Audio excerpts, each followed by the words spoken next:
Blockchain in music rights is like a rosebush. Sometimes it has roses, but it always has thorns.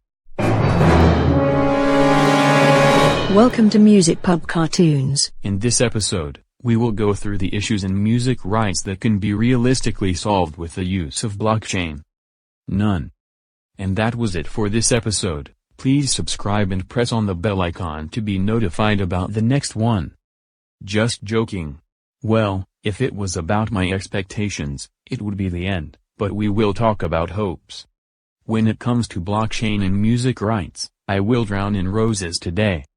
In the top right corner, you can find a 2017 video by Music 2020. It actually reminds me of the Communist Manifesto by Marx and Engels. While their analysis of the problems is correct, the solutions are unrealistic. And dangerous. Very dangerous.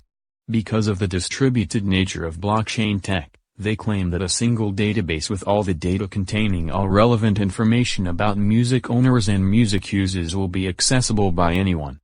In the very next episode, we will discuss the size of such database. Then she talks about smart contracts and incentives in very superficial terms. And, most importantly, all she said applies only to the US. And, while music rights could be simpler, we must stay within the current legal limits, including MMA for the US.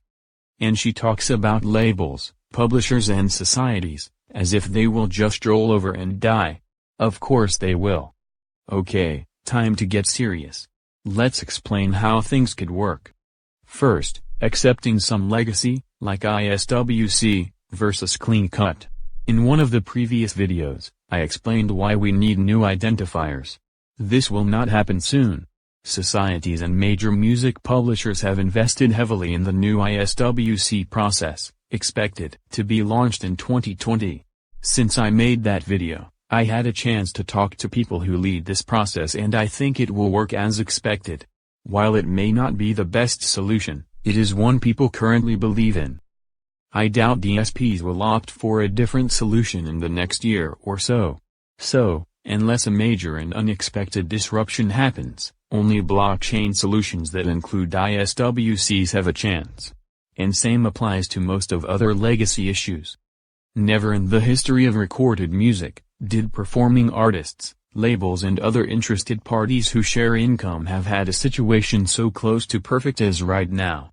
While artists may choose to ditch major labels and go indie or have no label at all, that has nothing to do with blockchain. Currently DSPs pay out about 70% of their revenue to rights holders, with only a fraction of it going to writers and publishers. And that is the most important income these days. And, in the US at least, everyone is also waiting for MMA to be implemented and aligned with Sound Exchange. So, they are also not interested in a revolutionary blockchain solution at this point in time. Blockchain for music rights, in any scenario, requires a lot of programming, at least an order of magnitude more than a complex cryptocurrency. This cannot be done by newbies, and experienced developers are in high demand. And such a team also requires experienced people from the current music industry. And they are not cheap either. Are there venture capitalists to provide funding for revolutionary blockchain projects and music rights, that would be competing against all current power groups at the same time? If there are, they could throw their money out the window just as well. In my opinion, only projects sponsored by some of the current major players have a chance. So, if that is the case, what can we really hope for? This really depends which of the three major groups finances such a project and how they cooperate. The only group with a real need are music publishers, and for them it only makes sense if collecting societies and DSPs get on board. DSPs will do it, but societies are extremely slow. Remember, they still use EDI, tech from the 70s, for data exchange. And they have been working for 10 years on the new version, and once again, they are not ready. Maybe next year? Major labels have very little interest in blockchain at the moment, and indie labels have no funds.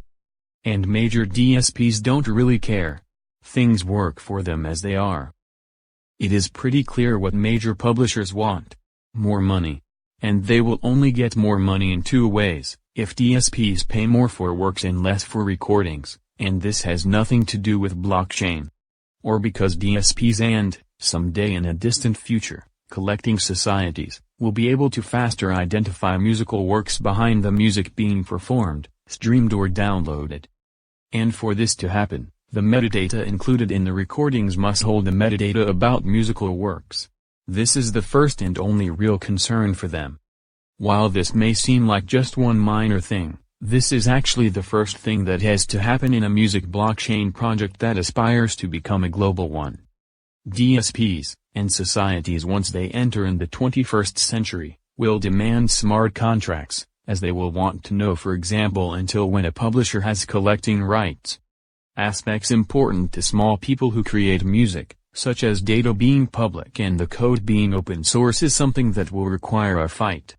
Size of the database will be a major issue in making the database public.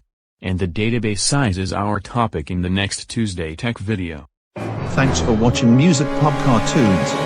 Did you know that Django Music Publisher enforces total data validation? That it is free and open source? Would you like to know more about technical aspects of sub-publishing?